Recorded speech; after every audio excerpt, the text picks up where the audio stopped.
Again, I'm still here on the project, building capacity around my mouth, but I got something to back it up. What do you think? Let's discuss it.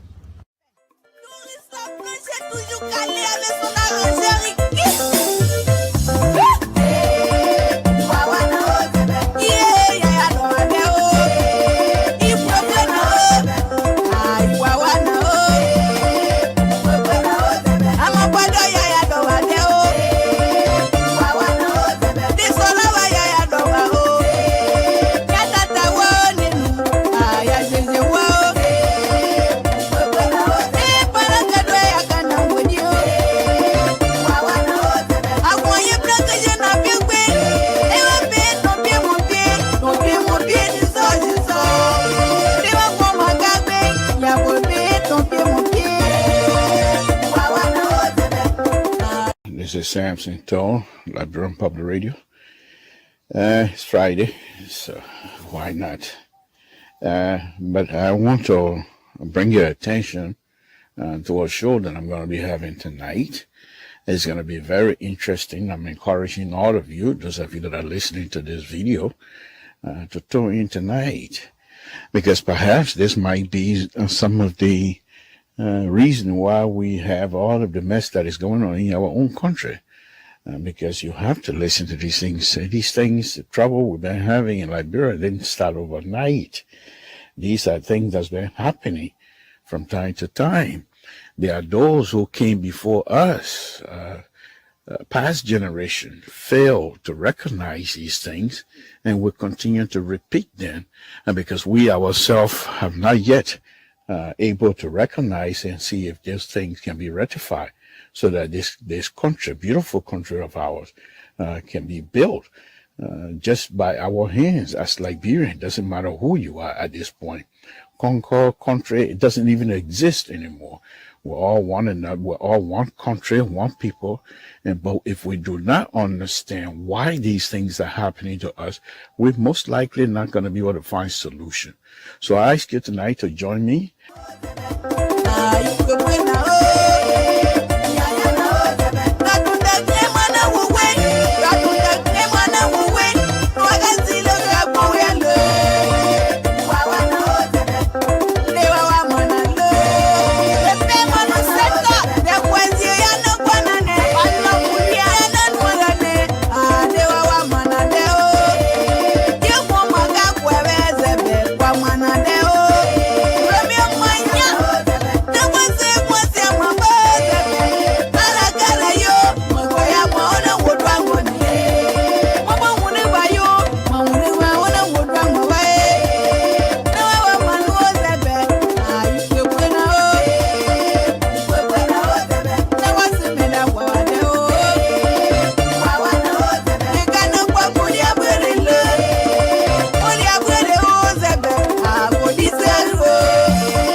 Yet, how does one begin to help people who swim on their own flooded streets to voting booths to vote incompetent criminals back into office?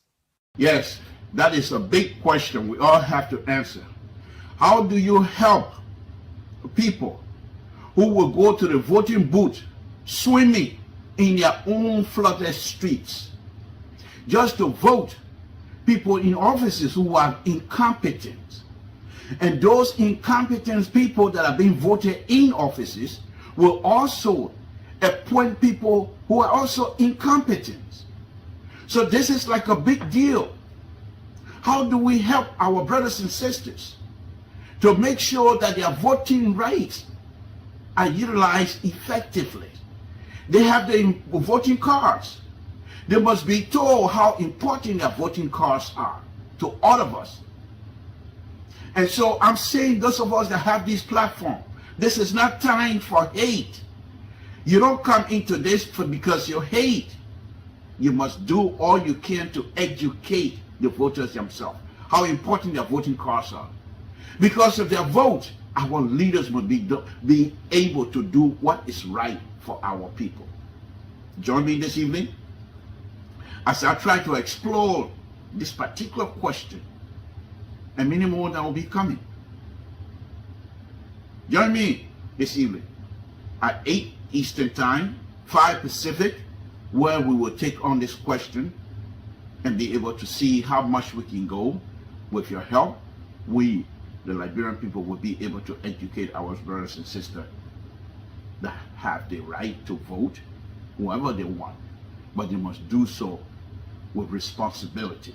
This is Samson Toll, LIBERIAN Public Radio. Thank you very much.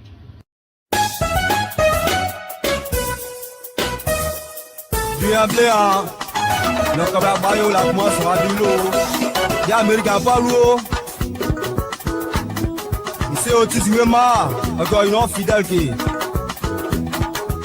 l'Amérique n'a pas voulu que nous quand il va Sylvie il a quoi que j'ai vous fait presse l'Amérique n'a pas voulu que t'as bien de moi avec nous en ce moment on va battre au moins néo mon temps dit est à mon ça va bien faire moi dit quoi avec la localité.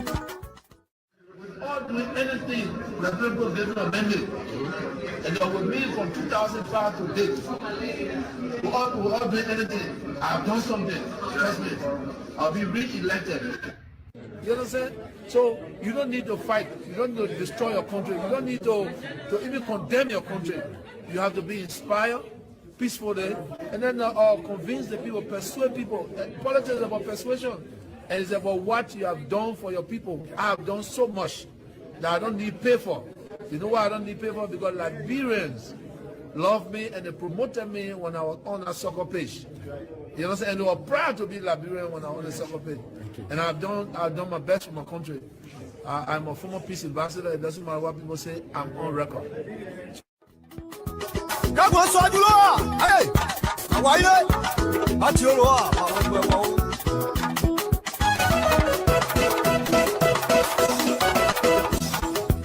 Yao, abela lokeyo, bivito jobai, bivito inoba, matisi mokeyo. Manager Gigi, ouais t'es jamais forcé ou si tu connais tu connais. L'animateur Choco Noska Yassin de Toyebli, l'homme a tout fait pour Mivito, Aniche le vieux.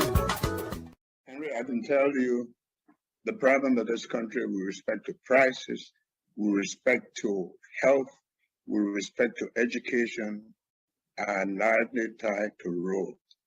There are no roads. You don't see opportunities where they should be when you don't have roads. From up to 173 years, we only have one road.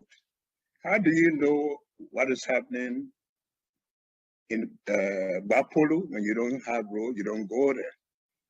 The prices of goods, commodities on the market are high because to get them to where they are needed. So there's no way you can, when I talk about road, I'm not talking about 14 road on the sidewalk in Monrovia, $50,000 road and make it $3 million. We're talking about roads that will open up the country. We're talking about roads that will open up opportunities, roads that will get businesses going, and dependency reduced because people believe their goods and commodities can get to the market. That's what we're talking about.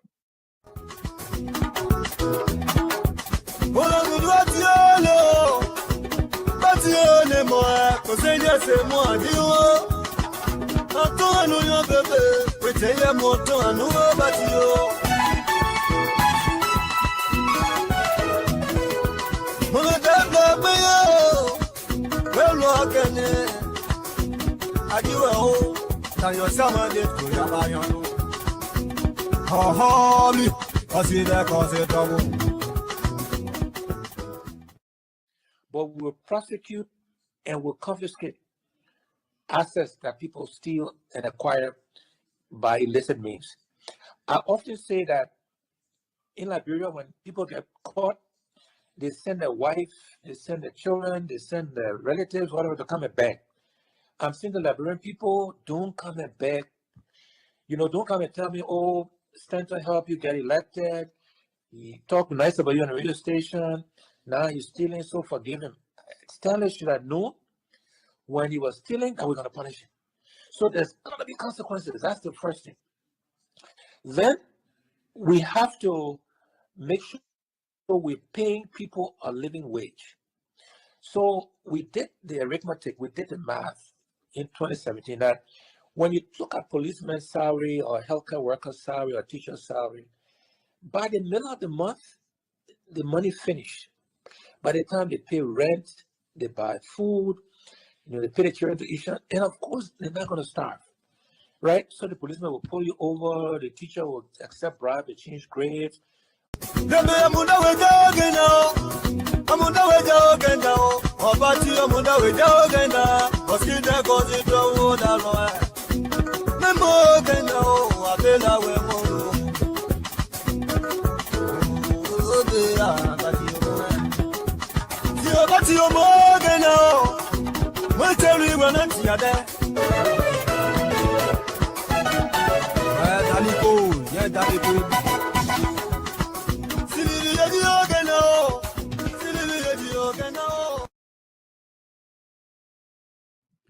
Good evening, folks. Samson to LIBERIAN Public Radio. Thank you for joining us again this holiday evening. We said thank you. Those of you that are on holiday, just like we are, we said thank God for that. Safety, Lord Jesus, we want to thank you again, especially for us and my family and everybody else. We want to thank you. And we want to thank you for your continued protection. We want to thank you for your continued blessing. My Lord, we ask you, those of us that have relatives everywhere, we ask you to bless them, continue to protect them. My Lord, we ask you again this evening as we come before you to guide our tongues, guide our thoughts. What come out of our mouth again as we try to engage our brothers and sisters, my Lord, that is to be something of a decent proposal. My Lord, we ask you to bless all of us. As you know, with the Liberian diaspora, we have two tables to put food on. We have a table here in the diaspora we put food on, and we have a table back in Liberia we put food on. Thanks for your blessing. Thanks for the energy that you continue to provide for us. We'll continue to work and do that. We ask you to continue to bless us with that energy. We ask you to continue to protect us for us to work hard and be able to provide food on those two tables, my Lord. My Lord, we ask you again to bless the Republic of Liberia. Bless the leaders of the Republic of Liberia for them to do good, what is right for our people. My Lord, we're in front of you again tonight. Give us wisdom. And we ask you to bless the host country, the United States of America. In Jesus' name we pray. Amen. Good evening, folks. Samson to LIBERIAN Public Radio. Before we go on to any other stuff here, Memorial Day, and I want to also say to many of you who have lost your loved one, God is there. And we say to the departed brothers and sisters, mothers, father, God is there. He might not be with us, but we will never forget about you. You will always be on our minds. And we will pray that wherever you are, that you have a solid, strong heart and peace at all times. We ask the Almighty God to guide us all and open our hearts to continue to celebrate you. When you are with us, whatever you did here with us should be the good memories that we all cherish and carry forward. I want to ask all my colleagues again this evening that joining me to say we pray and continue to pray for one another on this Memorial Day. My Lord, those who are traveling on this Memorial Day, we put them in your hand as well. Guide them. Guide them as they travel back home or even going on vacation. Guide them. And on this Memorial Day, We ask my Almighty God, the wonderful, wonderful, wonderful God, who has no whatsoever about Samson told who he is, continue to provide the blessing and the protection for me and my family. Thank you. On this Memorial Day, my Lord, we ask you for those who have gone before us to give them peace, to know that those of us that are still here are doing good. In Jesus' name, on this Memorial Day, we prayed once again, and I say, amen. Thank you. Thank you, folks. All right. We're going to go into 2 segments of the show here tonight, and after I do my monologue, I will go ahead and send the link out to my colleagues to join me tonight. We were out here on Saturday. We hosted the Engineering Society of Liberia president, Engineer Toll. No relationship, by the way. Engineer Toll, DADLEY Toll, who was a young man, but an Engineering Society of Liberia president. And this young man told us some important things that I want many of us to listen to again tonight. He told us so many things, but I just pick a few of them I want us to listen to. Those of you that are here in the diaspora, building, continue to help to develop the country, constructing.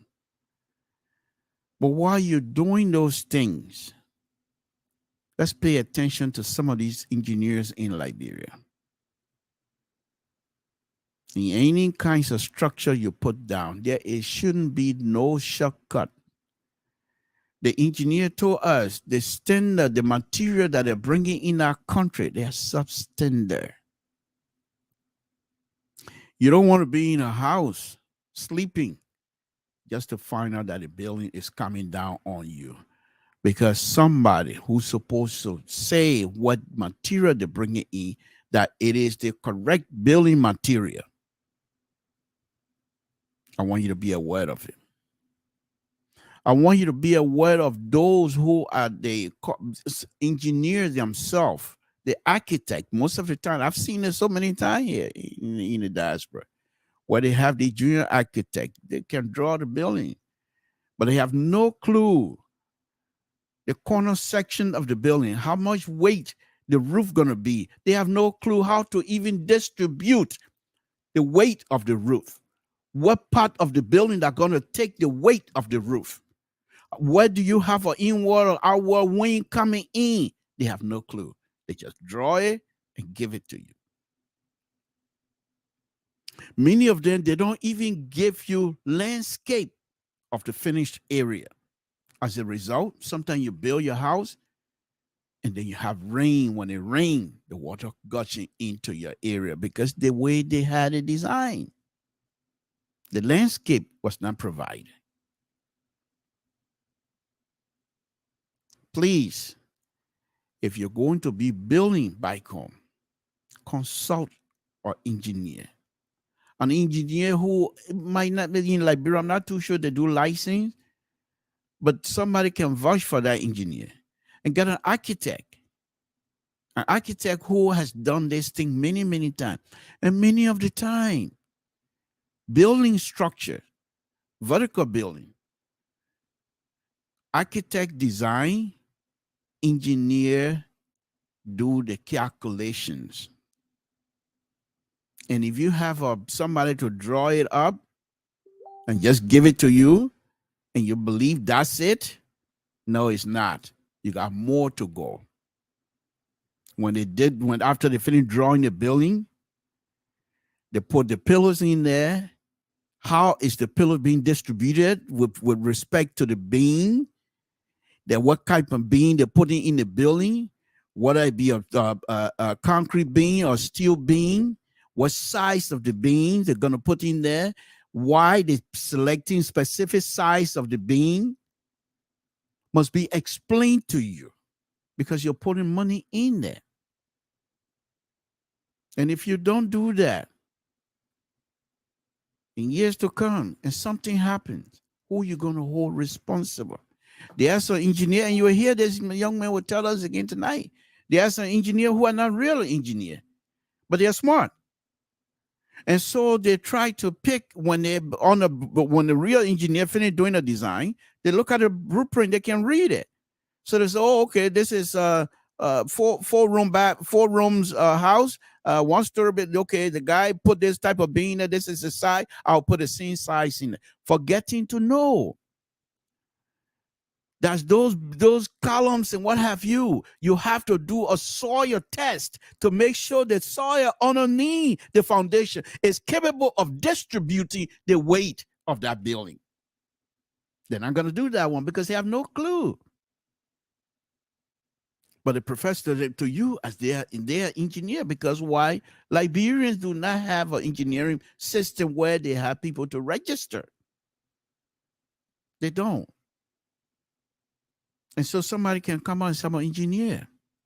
I can help you. And some of them are very smart. The junior architect, even architect, they're very smart. They will design it they will draw it for you. But drawing on paper and the actual construction process, the actual design and construction, they are not the same. Because when they finish drawing, then they take it to a structural engineer who would then say, okay, what is it? In fact, when the engineer designing it, they're going to go into the occupancy. The building you see around here, all of these buildings, in fact, some public building, when you go in there, they will tell you the room, the size, based on the size of that room, they tell you how many people legally are allowed in that particular area.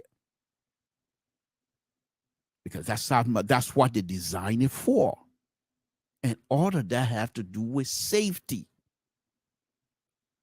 Safety. Let me do one more thing here, and I will continue. You can't just take stuff, and that's one of the problems I have with the people in Town. When my sister was building my dad's house, rebuilding, actually, I say so. I told my sister rebuild it. I told my sister to rebuild it, but when she was doing that, they sent me the area, the picture of the area. So I said, okay, let me just draw something up, and then I drew something up, and I didn't provide for rebars in the wall, and people they're still laughing at me, you know. How did man he say engineer building Liberia import steel raw in it? What kind of man is this? Forgetting to know that steel raw in a building, especially concrete, and there's a reason why you provide steel raw in a building. Okay, you don't just get and put steel raw in a building, especially walls. You put those steel rods in, and I had an interesting debate with another engineer in Liberia when I went home recently. Of course, a young engineer, but smart young man. So he and I was going around, and we met up. I met this wall, and I asked him, "Why do they have steel rod in this wall? What is it supporting? It's a wall. It's just a wall protecting. It's like a fence." So he explained to me.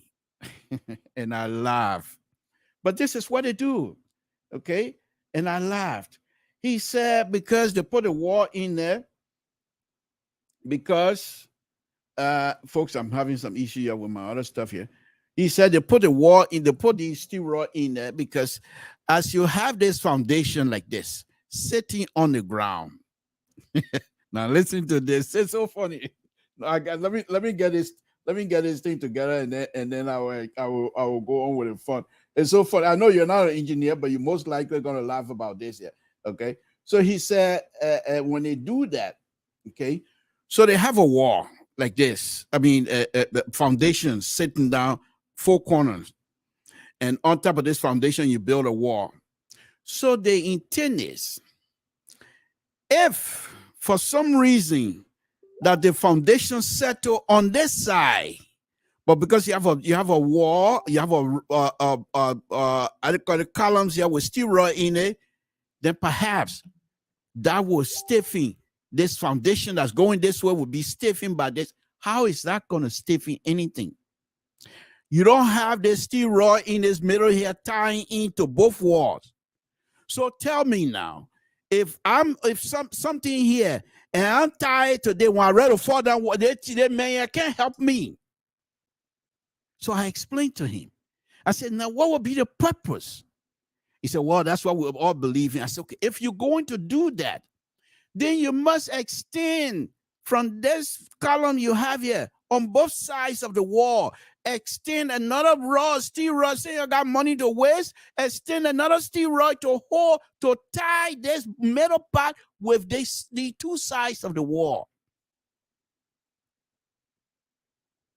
And he said, oh, Mr. Toll, yeah, that's true. I said, of course. But follow more. If you build a building with a foundation and you're afraid of settlement in a foundation, here in the United States, any part of the world, they have what they call foundation tie-in. You have the four corner of foundation, and then you tie them, crisscross steel rod to tie them together, stiffen that foundation. When it's settled, it's not just going to break like that, because you have something that is stiffing, it's holding it. Do something just for your own sake. Take a piece of paper, four corner, and put something across. When you see those bracing, they call it bracing. That's what it is, stiffener. When you stiffen the foundation, in most of the places, go to Google. Those of you that are listening and perhaps have interest in this, go to Google and put foundation stiffener, and you will see how they will crisscross the foundation before they put the dirt over it, and then they put a visqueen over it before they can put a floor on it. Okay? That's how you stiffen the foundation. So what is the purpose of building a steel rod all over the place? Another thing, another waste of money. One-story building, I mean, not even a story building, just flat, because most of the buildings in Liberia, they're just one floor. That's it. The four corners of that wall, whatever you have a wall, there's a corner. The corner of that wall is stiffened enough to support to support the distribution of the weight that coming from that truss, corner of that truss. There are some trusses that they're there just for something to a business. They're doing nothing, absolutely nothing, zero, they call it. But they're there, they put it there, but they're not carrying any weight. And that's why they have stress analysis. And you can do analysis on the stress and see which one is carrying weight and which is not. But that's not the issue here tonight. So when you're having an architect to do the building drawing for you, that should not be the end. Don't just take it and say, oh, let me build, give it to him. God live in Liberia, God live in Monrovia. That's why we ain't get no plenty accident yet. Trust the an engineer. Let the person do a thorough analysis of your building and give you. The guy will tell you. He said cheap is expensive. Cheap is expensive in Liberia. When I went back for a very long time, I went back one time, and I went to my sister's place. My sister was living up there. My sister, I think I saw her somewhere here. Some time ago, I went to her house, and I have a friend over there who was also an engineer, and she and I went to visit her friend. So when we went, the friend was not upstairs. She said, "Oh, I'm upstairs. You come." So my sister started going, climbing the steps, and immediately what I noticed was a huge separation between the steps in her house and the wall. Besides that, I could see that the wall, her room wall, that's supposed to be coming into the main frame wall, separated. The main frame wall was going like this. So rather there, I recognize that it's a foundation issue. Okay, because those who did the building phase to do soil analysis. If you do soil analysis, they will tell you what strength, all the ground you walk in, other than they got strength, how strong the soil is and what weight can the soil support before it starts sharing. You know, soil too can cause bloom. I told you guys before, the particle of soil, they just like this, the green particle of soil, they got their own way of holding each other.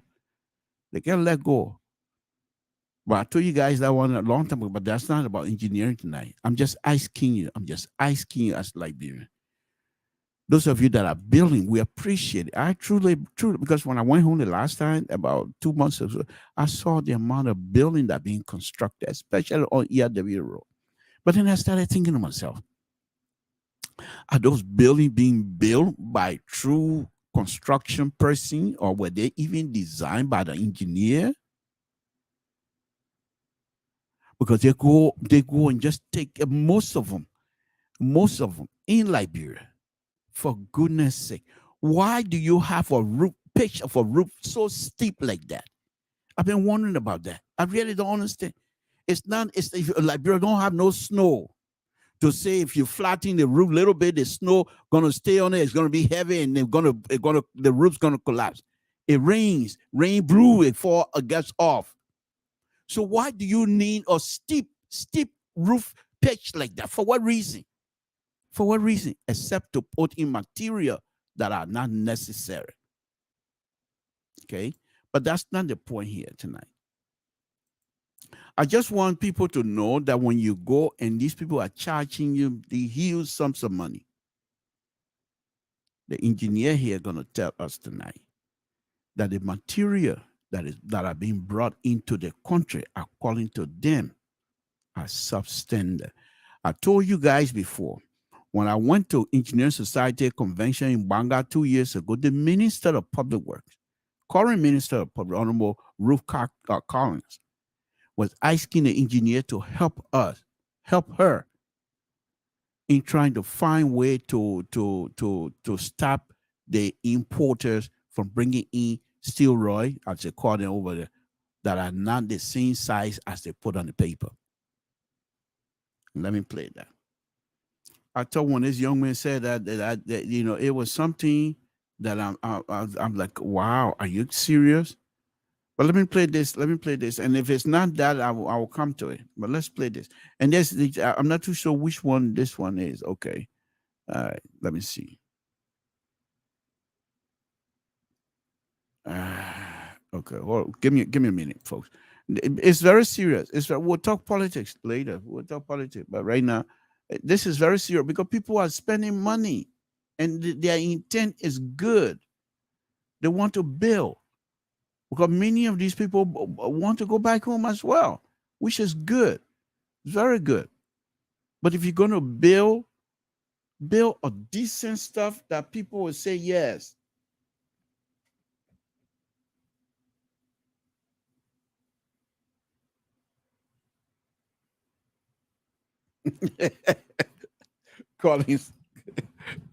Cummings Jr., sorry, he said, Mr. Toll, you pray. I closed my eye. I forgot I was driving.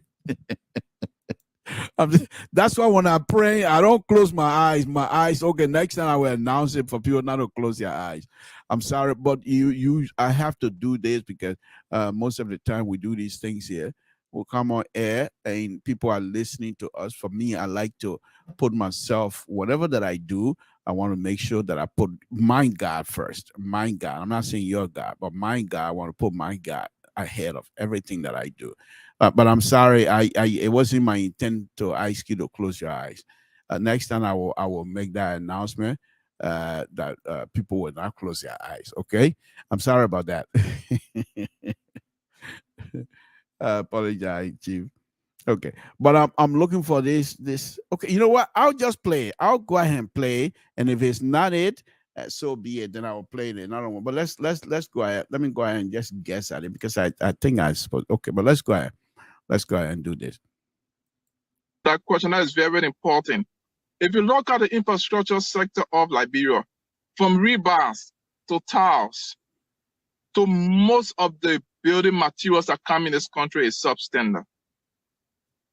It's a serious issue. Most building materials that come in the country is substandard.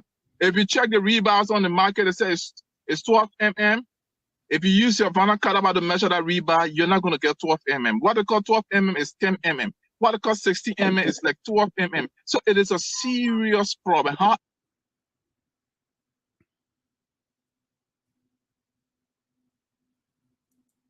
Okay, so you heard that. That's the Engineering Society president.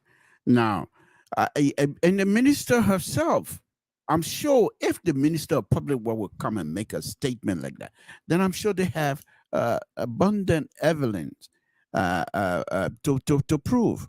Okay, so that is something that we all have to take into consideration. Let me play this other one from him as well, and see what it is. Then we're going to discuss that. So thank you. Attention, and that's one thing we have been telling our people in Liberia. Our people in Liberia needs to start to deal with claim the engineer, and they are not engineers. Many people are building their homes, their story buildings, their stores and everything, and they come out, I'm an engineer. And if you check many people, they are not engineers. They don't even understand what they do. Some of them don't even know how to design, because they built a building before, and one engineer design it was 16 mm, 6 or 8. So they say, whenever I see one story building, I'll put 16 mm, 6 pieces. Okay, the beam I used on ourselves for that 2-story building, that beam was 10 inches deep, and it has 6 mm in it. So I'll put it, and that's how more people are going. There is a serious problem. Most of the people that portray themselves to be engineers out there are not engineers. And I will say something the other day. Cheap is expensive. We tell people, go for professional engineers that will design for you, go to the design, give you what you need. Nowadays, nobody wants to do SWOT tests to do a building. We need to pray that Liberia don't have any kind of small disaster in this place. It's going to be worse than what happened in other countries. So that's why you just heard cheap is expensive, he says, and that makes sense. You know, if you're going to do these things, especially to many of you Liberians that and I really appreciate all of you, the fact that you would take your hard-earned money and want to develop Liberia, even though you don't live there, but you're building, and that is really we appreciate that. But I'm just saying that you try to do it and do it right. Okay, you do it and do it right, so you don't face issue tomorrow. All right. So let me go. Look, give me a minute here again. Let me, folks. Samson to Liberian Public Radio. Let me try. I'm trying. Well, I can still talk and do this here. Okay. So the issue now is if we're going to do these things, specifically engineering. And the young man also told me, he said something. You know how I've been out here taking Edwin Snow to tags. Oh, why is he doing that? He's not an engineer, what, blah, blah. But what this young man told me about Edwin Snow, I'm now going to little bit, because Edwin Snow now, it seemed to me from what I'm hearing from this young man, Edwin Snow now is a good linchpin for this whole process of trying to bring Liberian engineers to a higher standard. Because he's the, I think, chairman on public works or infrastructure, whatever you want to call it. And therefore, with that kind of standing, I think I need to now have Edwin Snow to know that Edwin Snow is a linchpin to the Liberian engineering standing. Therefore, we will continue to talk to say this on our platform here. Ice King Mr. Snow, and Ice King Senator Dillons, Ice King Senator Yumley, Ice King many of those senators, Sir Joseph, Ice King, many of those senators to support this whole idea of trying to make Liberian engineer a legitimate entity, Liberian Engineer Society, a legitimate entity, that will be able to help you or help the country to move some of these things forward. The fact that, and I also explained to this young man, if they're going to be engaging many of these senators that are involved in the infrastructure business in Liberia, who has voice or whatever it is that they want to do, we'll hope that they will employ some engineers on their staff, so they will be able to produce, be able to, when they talk about something, that it is clear understanding, that they have some idea of what they're talking about. So I will do this here, and I'm going to continue to engage the Liberian Engineering Society from their board member, and hopefully many of them that their board member, ex-president, they're all friend of mine anyway. So I will talk to them, but that's not about friendship.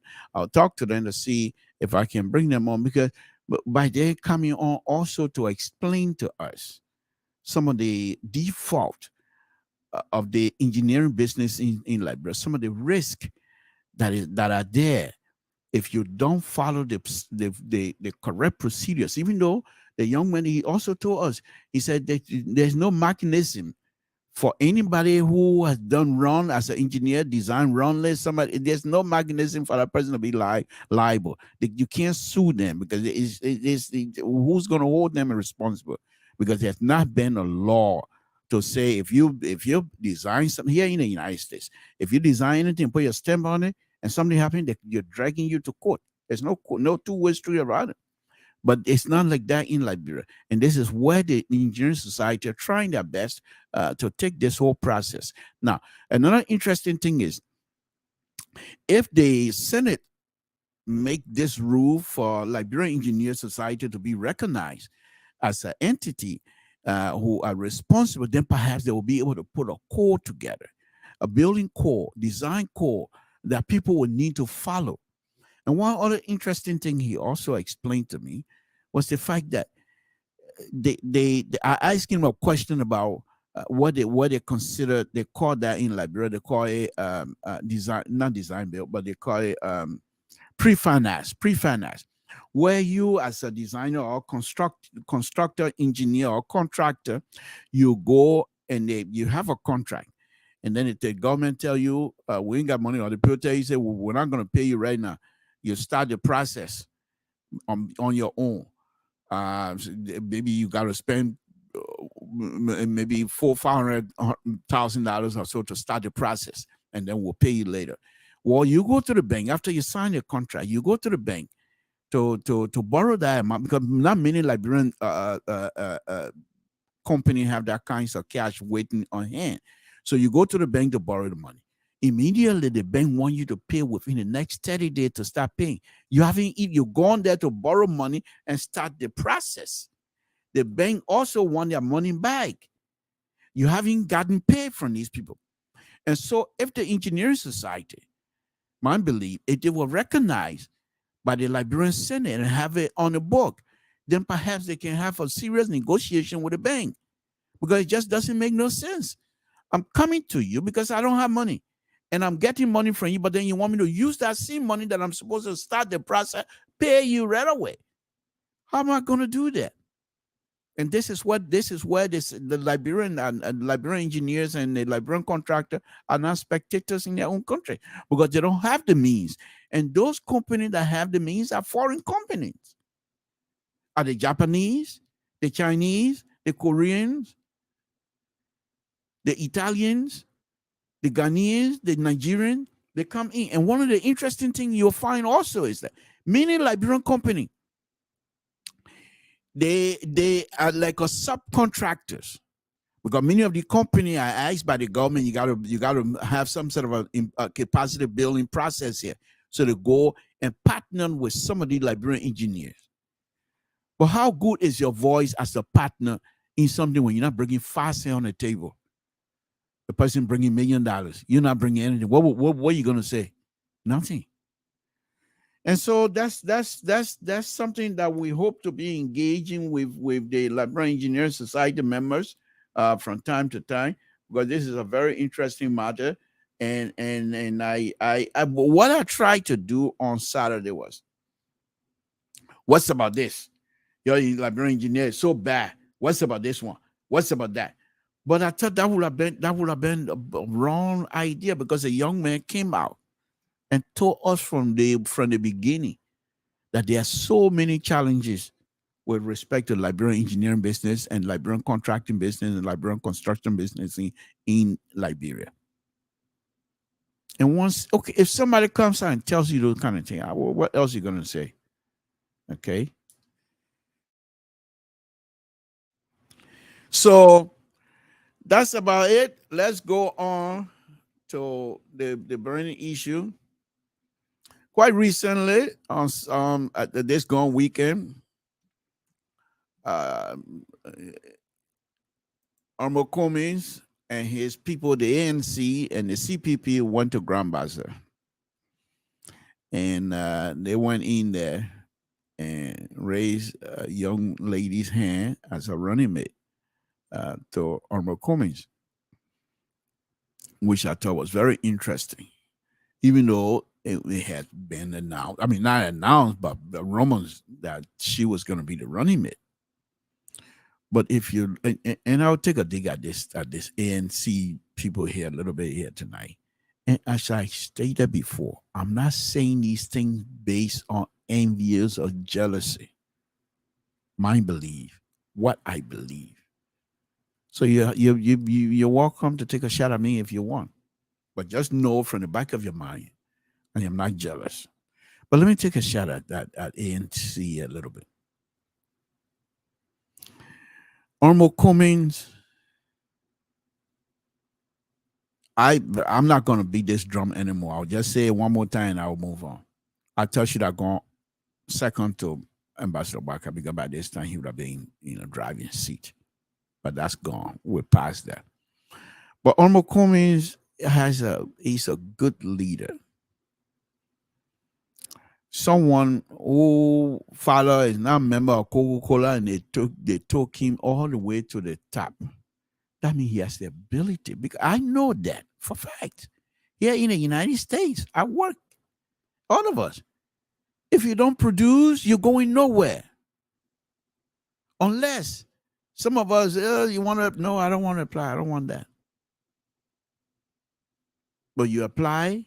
If you have ambition and willing to do it, you apply.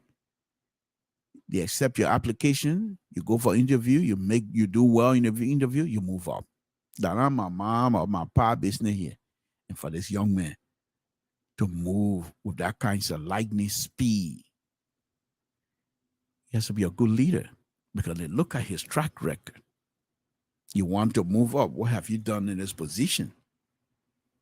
And in his business, which is money-making business, he was making money for the people. So I believe that Armo Cummings has a strong leadership ability. There's no question asked. Why then that he was having so much problem? First, in the CPP #1, huge issue with those people. That the CPP #1 issue you were having, I take that and put it squarely on the feet of Uncle Joe, because Uncle Joe and his people deceive. I say so. Deceive Armo Cummings, I believe. Well, then, why was he having had that kind of bad experience? Why then, knowing fully well that Liberty Party was having issue, why did you inject yourself into these people's issues? If at all, not that you didn't know, I tell perhaps, knowing fully well that you want Liberty Party to be part of this CPP, why were you not able to put them together and have an understanding that we want to be inclusive, as you stated? And so in order to be inclusive, we want to make sure everybody's on board with whatever it is that we're doing. You have the right to say you don't want to, but not in a court being in and going to court, coming from court and stuff like that. Why was he not able to recognize that? I believe that is the failure on his part. Then it's the third one. Why was he having so much issue in terms of selecting second in command? This one, I take that and put it squarely on the feet of former President Ellen Johnson Sirleaf. And watch and see. Comey, until the election is over, Comey and his people, they will never talk about war crime and economic issues or court. They will never discuss that. They will never talk about it. Because by discussing it, you pretty much implicating Madam Sirleaf's children, whom I believe that she's doing everything possible to protect. And I also believe, I could be wrong, but I also believe that she's behind all of this, coming here and coming there. She's behind it. And so those are the three things that I thought I wanted to bring out and want to take issue with Comey and his people. But anyway, let's talk about now. So last week, I was out here on Mr. Soul Show where I stated completely that if Comey was to go to Grand Bassa, that it would do them a good for him to first praise the people of Bassa, praise Madam Mr. and Madam Bronsky and the politician of Grand Bassa, praise them for bringing up such a wonderful, smart woman, or the other gift. Listen to what Comey say, and you think you better come hire me? I keep telling you better come hire me. Let's listen to what Comey said. First thing, you better come hire me. I'm not cheapo.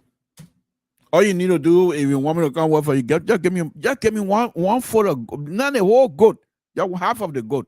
I'll come work for you. No, but seriously, let's look at what Comey say here. Okay, when he went to Bassa, okay, after he went through, the people went through that, this is what he said. He said, and this is what I said, I knew that, it's not difficult to know that Comey is he's a good leader, a sound leader. So for me to predict that, it was just a small thing. But this is what he stated.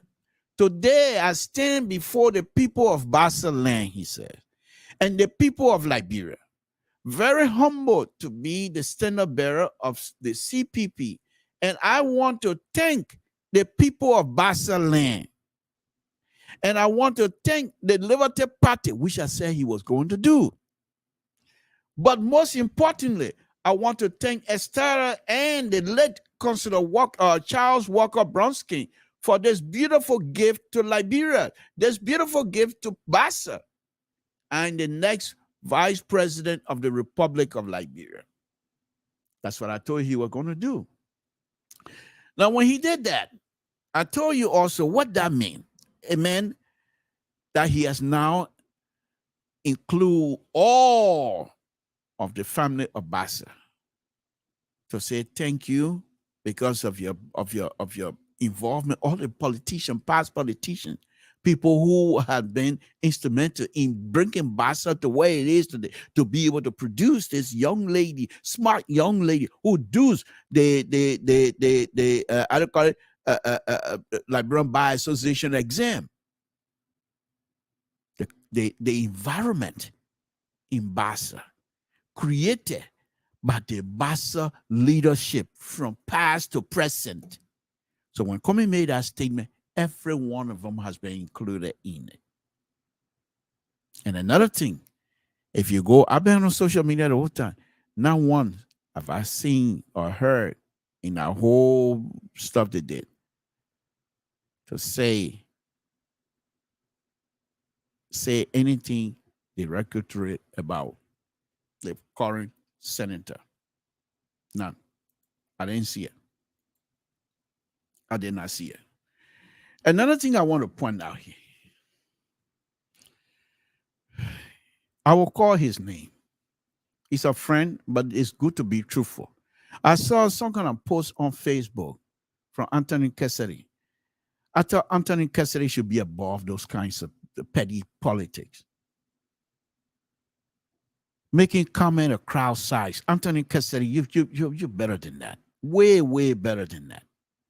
Anthony V. Cassidy, former president of ULA, you're way, way better than that. In fact, if God would have given you that permission, you should be running to be president because you're too smart. You're too good to talk about crowd size, to make comment about the CPP crowd size ambassador. You're too good at that. It shouldn't be coming from you at all. Now, having said that, look at the people here. You think that small crowd size they got over there? No. So in terms of popular, whatever you want to call it, I think they've done good. They're done good. They're done good. So the issue here now is this. She's now been nominated, and she's part of the CPP now. But here's what I want to talk about. Okay. This is what I want to talk about tonight as well. In this one article as well, she took on a critic. And that's how smart this lady is.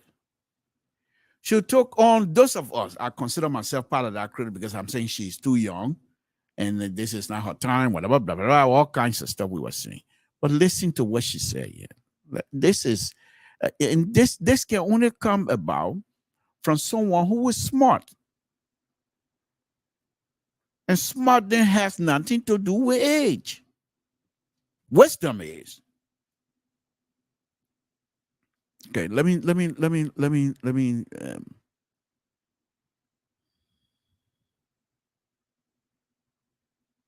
I am very pleased, I am very blessed today, saying, to have Charlene as a partner.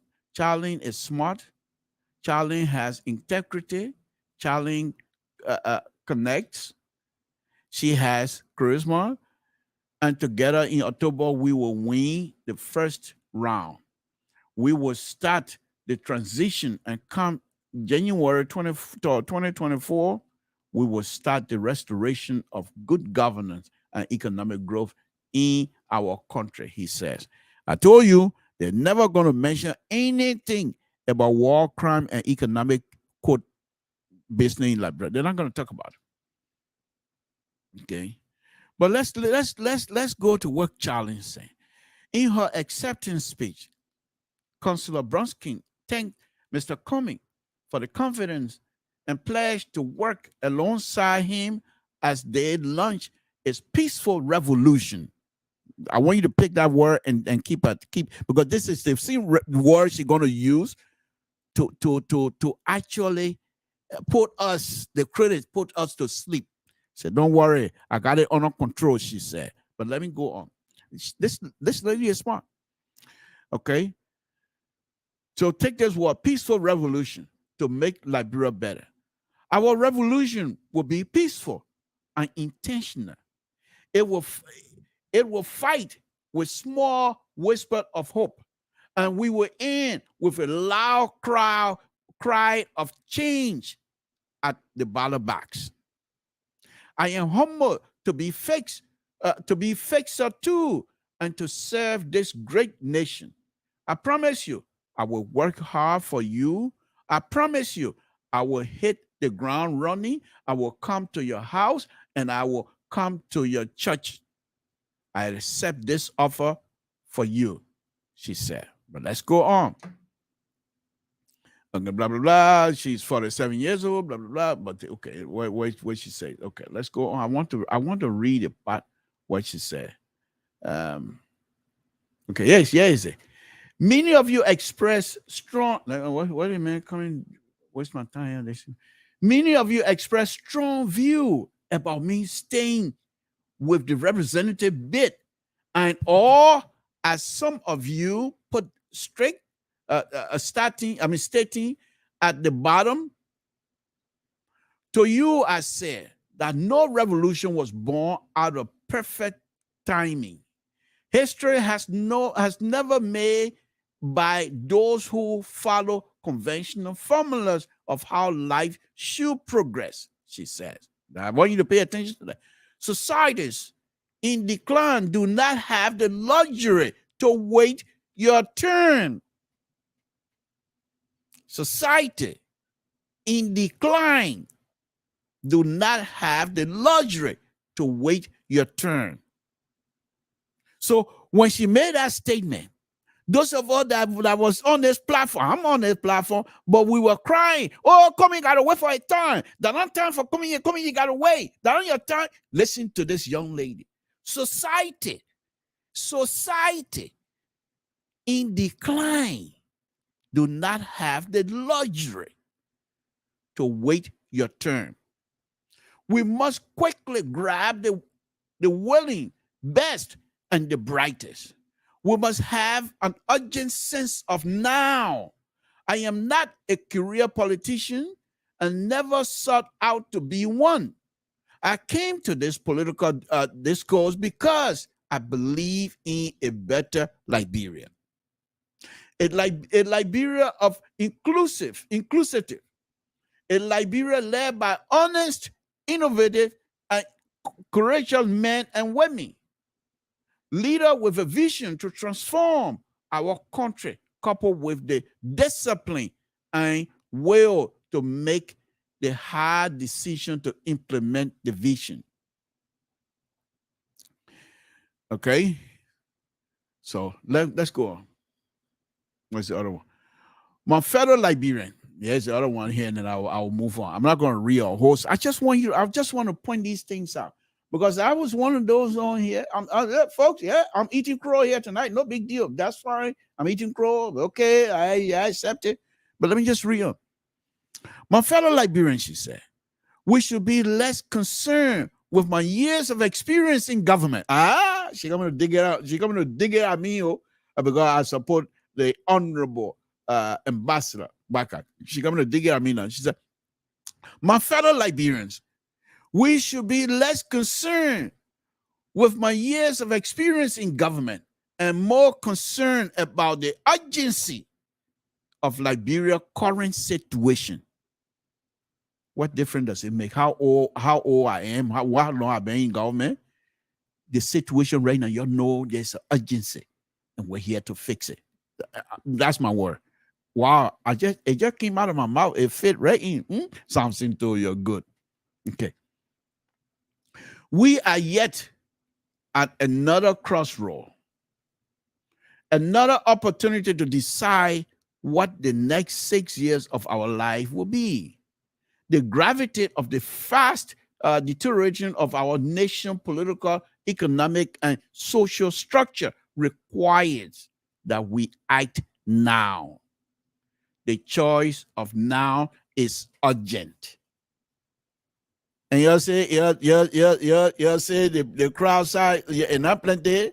Yeah, you say we need to double our effort too. The quiet side from the Unity Party is not going to work because if the two people they're smart. Don't you want to bring the country? It's not going to work. It's not going to work. You better find something else from Unity Party. You bring something else on board because you put debate. The two people can, if we're not careful, the two people will, you know what I mean? I'll come back to that. But listen to what she's saying.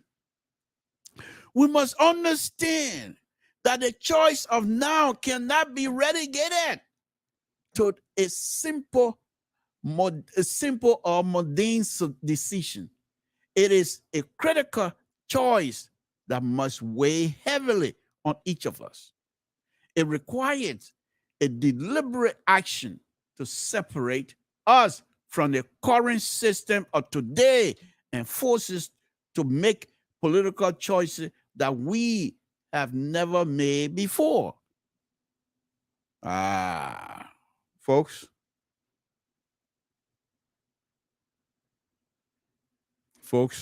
and then of course our mom and everybody else came out to make the comment. What am I reading this thing here right now? Simple. I just want people to understand. Those of us that were on here.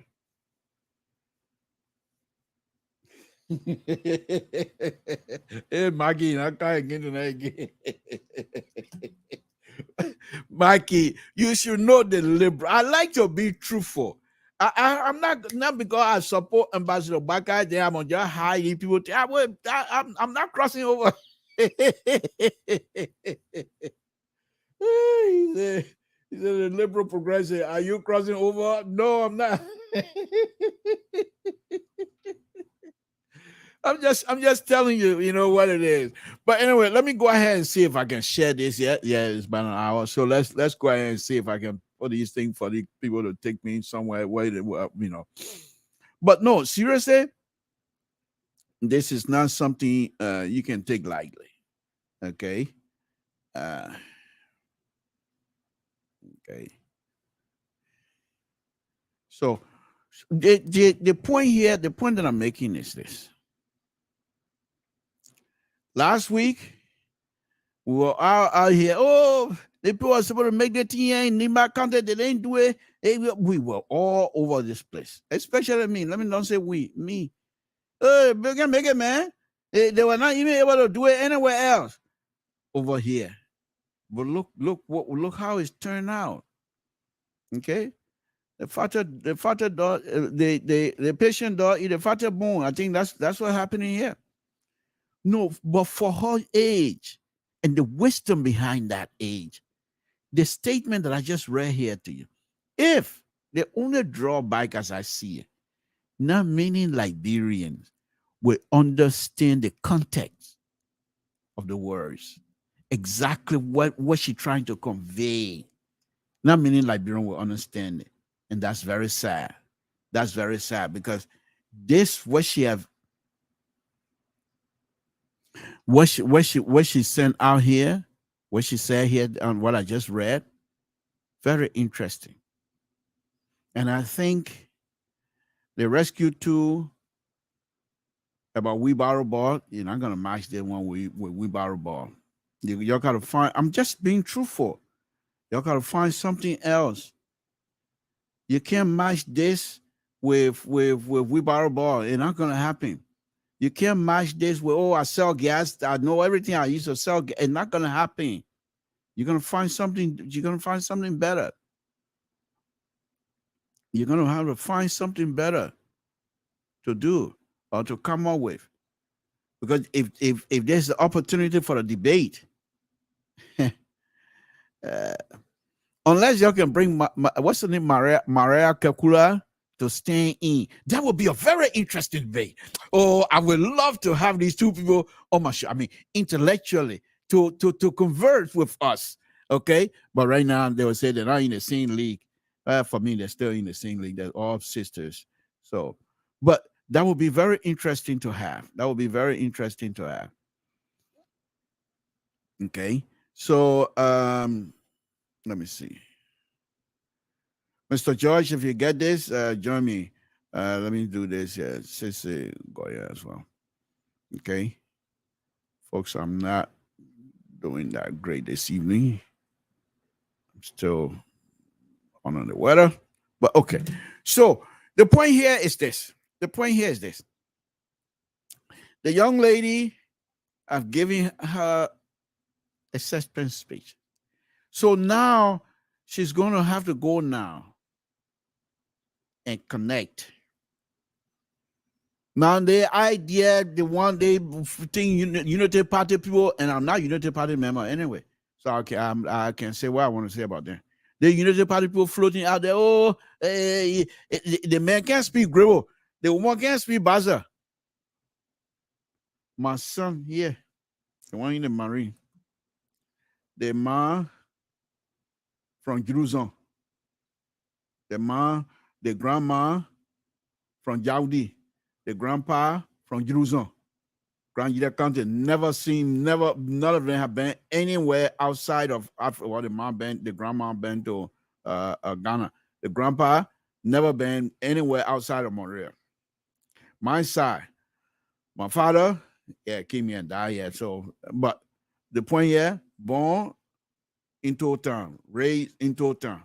My mom from Bloomtown, born and raised in Bloomtown, Grand United County.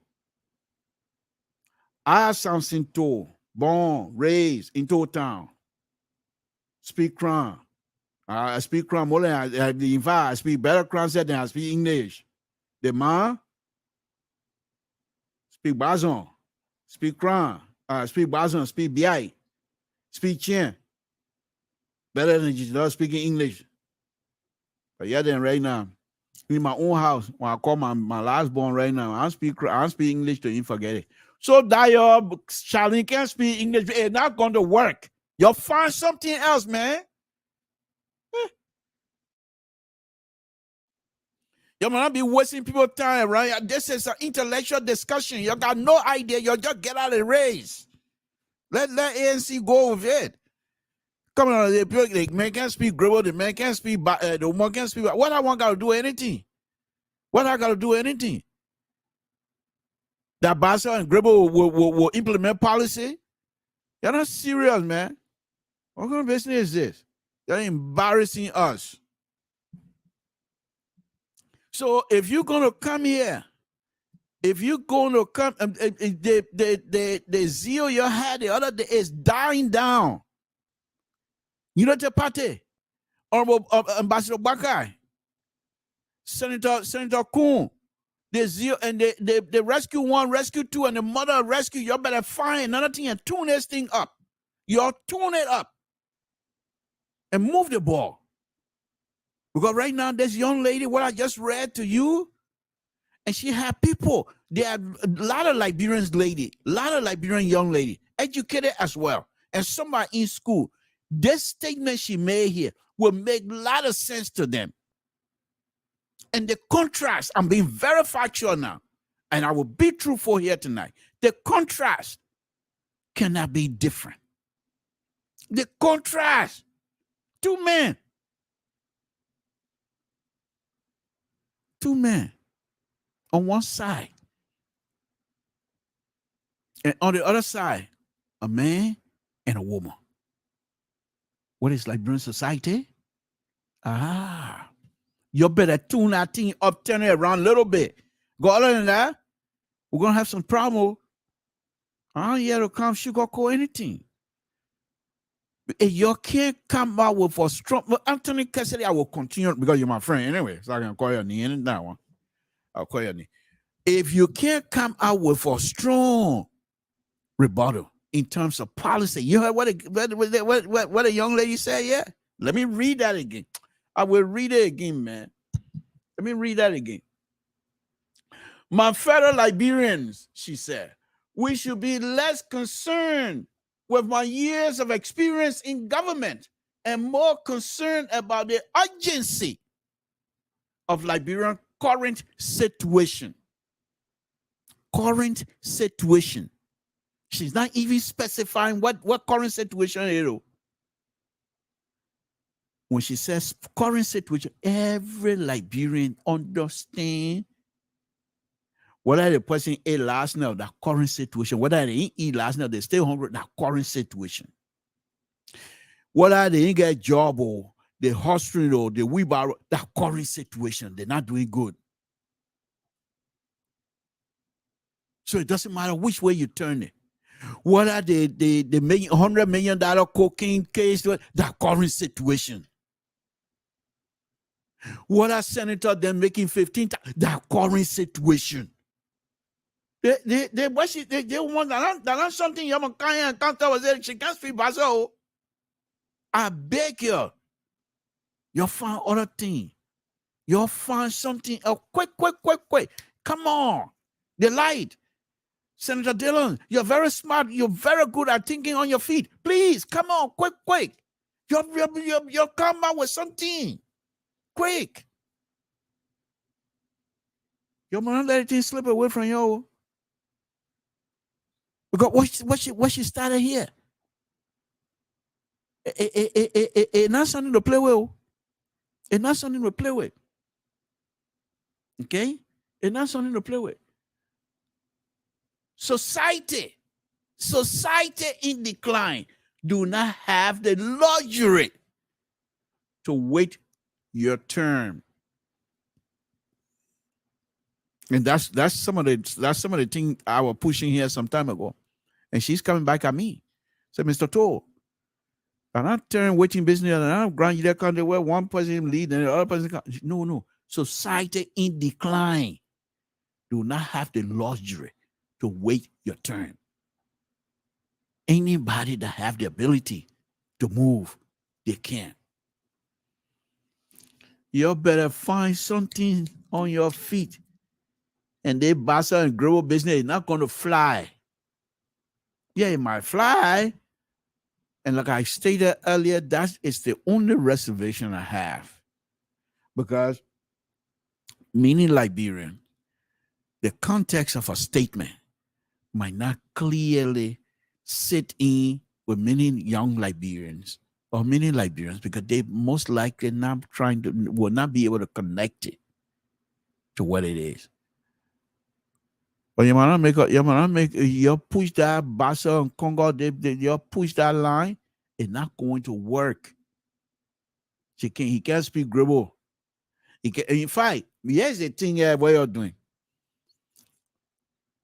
1 minute you say the man a Congo man. Another minute you can't speak Grebo.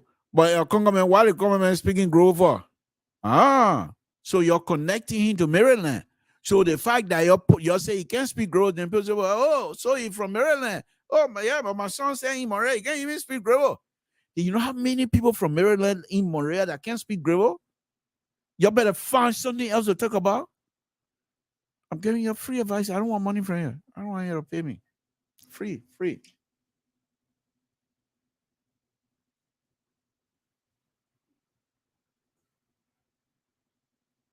I will not go that far. I will not go that far to call them the smart. No, I will not go that far. I still have my interest is still out there, and I'm gonna hide. I'm just being very truthful here this evening. So, folks, Samson told LIBERIAN Public Radio.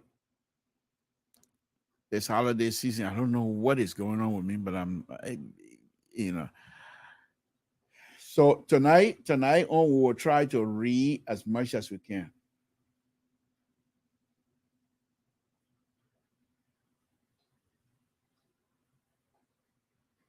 Yeah, here we go. You see, that one thing I learned, boy, y'all. I'm trying to be truthful. Now you're going to try to cut my legs now. I will be forced now to support myself.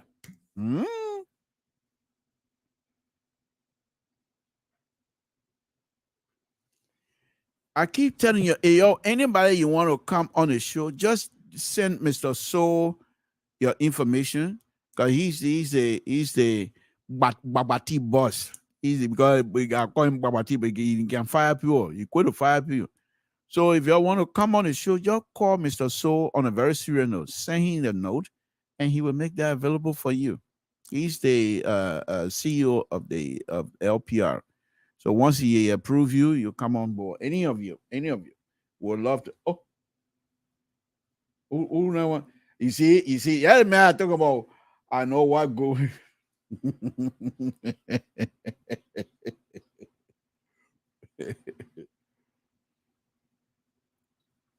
So anyway, all the ANC, that one thing I love, boy, Mr. Toll, you're very honest. Mr. Toll, you're a nice man. The other day, when I said something, they tell me, Mr. Toll, just close your mouth and close the show because you know what you're talking about. You see, that one thing that when people say that to me, I know I'm doing good. No, but on a very serious note, folks, on a very serious note, We cannot and we shouldn't, come into these kinds of conversation and think said, look, if you continue to bring the Concord country business, Gribble, Bassa business in there, you will not win. Because many Liberians, especially now, many Liberians that associate themselves to the Bassa land cannot speak Bassa. So what happened to the Manu people that live in Bassa that consider themselves Basolian? What are you going to say? Because you can't speak Bassa, you're not Bassa man anymore. You're not from Bassa County. Why would you do those kind of stuff? Eh? What is the thing? What she said here? What is your reply? This statement banned on Samson on Saturday. What is your reply? Go into it and dissect this statement and make your reply based on this statement. But if you guys come up with it, the man can't speak Gribble, you can't speak Bassa, then to me, you guys are limited. I say so. I say so. Because if you need help, you call me. Call me. Call me. I'll help you. I'm not going to help you if, like I said, I want to admire Ambassador Barker. I don't know them. They don't know me. But I just admire Ambassador Barker because I truly believe that he can stabilize. Now, let me make it clear again tonight because I think I did that the last time, but many people didn't pick it up. Stabilizing something and continuing with something is not the same. They're both doing like this, rocking, but the boat need to go straight. So you bring somebody, the most experienced captain, who have been in this high water situation before, high tension water situation before. The boat rocking. It come and stabilize. Then you go back upstairs and put another captain on and say, now take it. We're out of the rough water. That's what I mean, stabilizer. That's what I mean. So he can stabilize. But if you think, I think the name they have for Cummings fixer, this is one time that I will agree with that naming process, fixer. Because Cummings have told us that Samson told, even if I know Samson told, and Samson told get job, and still I will put you in jail. Nobody will beg me. He's fixing the system. So let's go through them one by one. He's fixing the system because the system will allow what we have now.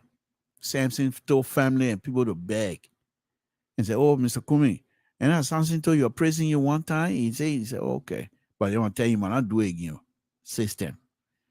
He came out, he said, no. Samson told you that known better. He knew exactly what he was getting into. This is not a place to steal.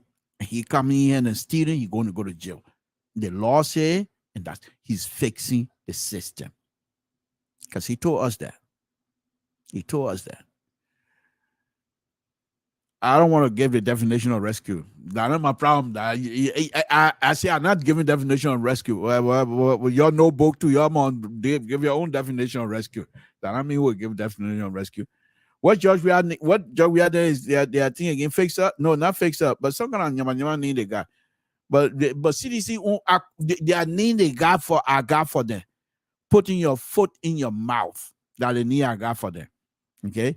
But no, on a very serious note, if you listen to some of Cummings' conversation, things he said he wants to do for this country, for me, is the fixing of the structure, fixing of the institution. The institution we have is broken completely. And we cannot continue to allow the system, the institution that's supposed to help all of us. Right now, I want to say so many things, but man can't talk all. Because if I open my mouth and say some of the things I know, it will not be, because the institution will not support me. See? So this is not good. So you want to bring people in that will help to try to help with the institution. So bring in the stabilizer, rescue 1, rescue 2, and the mother of rescue, bring them in, they fix it, and then we can, So yeah, you guys say, Mr. Toll, you tying yourself tonight. Yeah, I tie myself. I say so. But let's move on. So that's that. Let me open the line very quickly here because I think I'm getting myself all into knot and tie, whatever. Angela, she said, seriously? Yeah, serious. Okay, before I put a number on, let me see if I can do some reading here tonight. Congratulations, Confirm Flomo. Mike Dam, monitoring. David Flomo, watching from North Carolina. Cummings Jr., Mr. Toll, stop praying. I closed my eye, forgetting I was driving. Mr. Toll, I heard that as well, and it makes a whole lot of sense. Okay, you really have hope, and not even second round. The Liberal Progressive, are you crossing over? No, I'm not crossing over.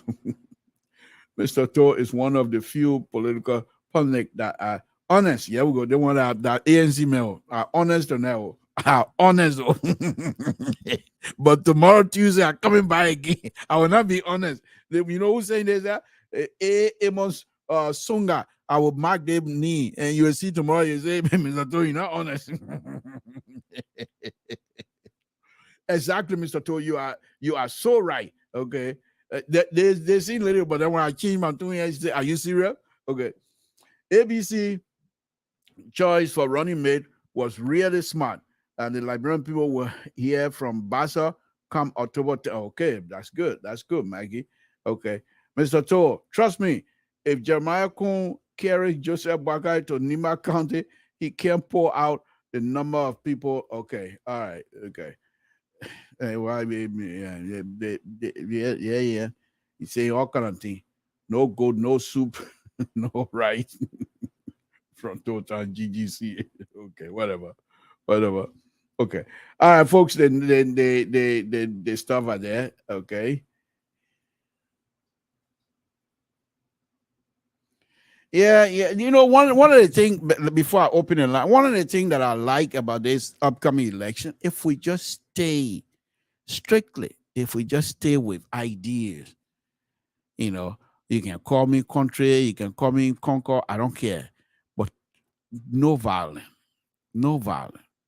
Oh yes, the other interesting thing I saw today, the clergy, the church people in Liberia, they're telling Prince Johnson now to take the church from politics. And I'm telling them, are they serious? Amen started doing anything from day one. Why aren't you open your mouth? That now you're seeing now? Man, you're not serious, man. But anyway, let me quickly see if I can put numbers up here, folks. Samson told LIBERIAN Public Radio.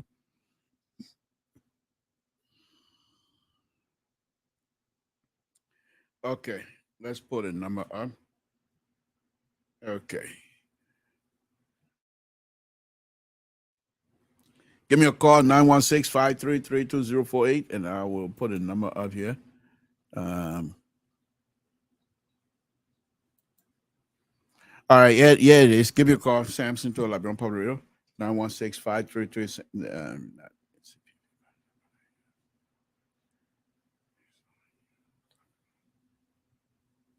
Okay, all right, okay, Amos. That's good.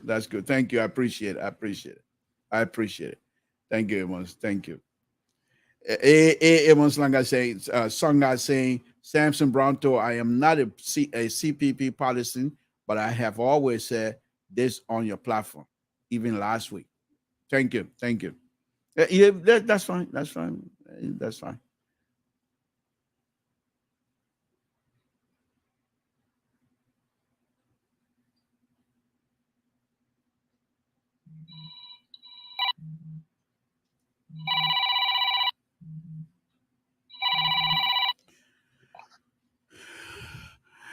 Good evening, Mr. Josh. Mr. Toll, this is not Mr. George. That's the first thing you got my name wrong. I'm sorry. You know what? I'm sorry. No, I just saw him. I just saw him. No, I'm sorry. I just saw him. I'm ready to fight you tonight because I have always acknowledged that you're an honest guy. I read a comment and they said, "Oh, hey, what's gonna man?" I've always told Mr. Soul that this man is an honest man. Okay, all right. Let's keep it secret because I don't want Mr. Soul to get involved and then he start taking the credit away from me. Let's just keep it secret. Yeah, I know him. He always comes up like, you know, he wins everything. He wants to win everything. I know. Okay, I agree. Hold on 1 minute. Let me connect this other call. Then yeah. Okay. Let me merge this.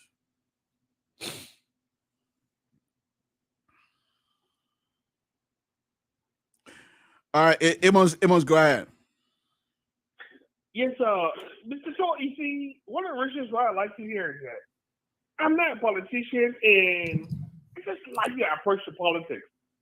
It's like, come on, man, why should we kill our sons for nonsense, you know? People are going to enjoy themselves, you know, when they get power. I just like your approach to politics. Be honest, you know, when they say, you know, honesty is quiet. Let's be frank. A lot of the people, I think I've said this on a platform before. I've known Baka for quite over 30-something years. Now, personally, to tell you the truth, I have no personal connections to him. But, you know, if I can't, not my kinsman, you know, but I grew up behind his house. So I know him. But the thing here is, have you asked yourself, Mr. Tittle, why is it that any Justice Charlie is never or has never sued there for just about that? Have you ever asked yourself this at all? Yeah, Ben. I want your honest answer. Why? Yeah. It has to do with her children. Ambassador Baka has no interest of protecting the children, and I think no, you got it all wrong. Okay. Well, I mean, that's what my sources have been telling me. That from day one, he refused to protect. You know what? It's not true. Okay, if that were the case, then his choice of VP is completely opposite to what you believe. Do you think Jason Bakai picking Cohn as his VP, he's gonna bring a war crimes court in Liberia? That's why. What's his name? That's what Cohn told us. all right. Anyway, that's a bit. Okay. All right, but I'm telling you. I just like you as a person, you know, because you know, sometimes, I mean, we are all humans, you know, nobody's perfect, you know, but you try to do your best. Okay. But that's true. But then what I want to say, another thing that I want to mention in this composition here is that they got you got to do it faster because we got people calling. Okay, you know what? Yeah. I'll call back. Okay. Yeah. All right. Thank you so much. All right. Thank you. Well, I like this show. Thank you. All right. Next caller in line. Go ahead. What's your name? Where you're calling from? What's on your mind? Go ahead. Yeah. Just hold on. Let me merge this other call with you, please. Just hold on. Just hold on 1 minute. Okay, let me drop it. Okay, go ahead. Collins, go ahead. Yeah, so Mr. Two, Mr. Two, I always confuse. But that's okay. Yeah, you got a fine point, but I want to dig up with your opinion a little bit. Yeah, please. Reason being is that in as much as I myself have been supporting the female factor for VP, I think JMB made the right decision by choosing Jeremiah Poole, because even though the female factor is a serious importance in our society, that is why I believe JMB wanted Youngly. But equally so, the female factor should be somebody that resonates with the Liberian women. All right? And unlike the Charlie Bromsky fix her too. I do not see that. I do not see her resonating with the Liberian women. I see a complete disparity between she and the Liberian women, and I see the distance between she and the Liberian women. But Terry, let me just push back a little bit on that. Those are your views, and you're entitled to it. But let me just push back on. I think you'll be surprised though, because the stuff that I read tonight, the stuff if she continues in that line of explanation without being aggressive, without being disparaging to other people, but strictly keep the line, I think you will be surprised. Go ahead, finish your point, my brother. Equally so, she didn't say much. That's the reason why she is. Wait, hold on. No. Listen to this. I'll just read it one line and tell me if it doesn't say much. Society in decline do not have the luxury to wait your turn. You mean that's not saying much? That's what I'm saying, Mr. So she is not saying much in regards to resonating with the caliber of people she's speaking to. Okay. All right. Well, no, I got your point. I agree with you on that one. Understand her. Right. So you see, one of the things is that she's far away, and what we need to understand, like I was just trying to say, what has she done over the period of time? Even though the people she says she has not been in politics, but what have been her contribution to the Liberian women? Okay, then let me do this. Let me do this. Since you bring that up, let me do this. You know what? I will read it when you guys get off the line. I will read it because she listed some of the things that she have done. So I will read it. But go ahead and make your point. Let me take the other color. Yeah, I listened to some of the things that she have done, but specifically, we don't see her. I'm trying to say if the Liberian women are going to trust you with their vote, because Liberian women are not afraid of women being elected nowadays because they have Ellen. Ellen did some things, but they did not see the impact as much because the women were still being raped, women were taken advantage of, and now at least Ellen did some things in the general. She revamped some things, but under the leadership of Joel, look at Joel, look at the amount of women. Baby, under Joel leadership, babies are being raped with razor blades and all of that. Many things. Her friend Gloria Scott but burger rice, her daughter died. She has not said anything. The girl body is still in the mall. So if the Liberian people are going to vote for a woman this time around, they must see that you resonate with them. They must see that you got something in you that is going to relate to the situation. So in as much I wanted a female candidate, the Liberian now are not focusing on that because the women, they are not afraid anymore. They are seeing two women that have not stood up for them anyhow. And when you listen to Rescue 2, his message resonated with the people. He spoke like somebody who came from among the people and is willing to bring that transformation. That is what I saw in the speech between Charlie Bernstein and Rescue 2. Okay. So, that's my little 2 cents. Thank you, Terry. Appreciate it. Thank you, sir. Appreciate it. Caller, go ahead. What's your name? Where you're calling from? What's on your mind? How you doing, Mr. Toad? This is Elvis calling from Minnesota. Elvis. Okay, I should have known better. Go ahead, sir. Go ahead. Yeah, with this whole pick, I've made my points clear on other platforms before. We have to be honest, Mr. Toad. There's a difference between a smart person and a really smart person. Elvis, can you hold on 1 minute? Let me merge column with you, please. Just hold on 1 minute, please. Because when I'm merging, yeah, hold on 1 minute. Okay, Elvis, go ahead. Continue. Ambrose, it's called. Okay, yeah, go ahead. For example, right, Mrs. Brumskin could tell you, that statement about a country in decline, have no time for people to wait. That's fine. If you're talking to intellectuals, you need to know how to relate to them. Let them know that you earned your stripes, your intellect, you have a high intellect.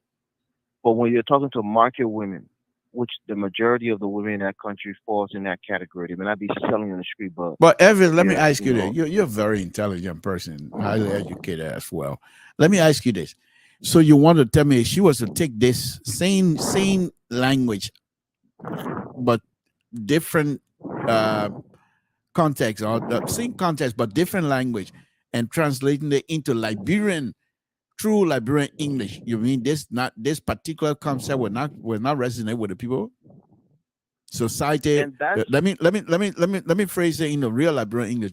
My people, right. our society, the way we're suffering like this, we're not waiting. God not waiting for us to pick somebody.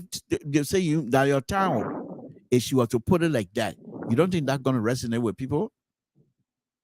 And that's the point that I was trying to make, Mr. Todd, before I got there. You know, you can't be somebody who you're not. Oh, You know, politicians. Let me say this, please. Let me say it, Mr. Okay, Todd, give go me the ahead, chance, please, because I know I probably. Okay, go ahead.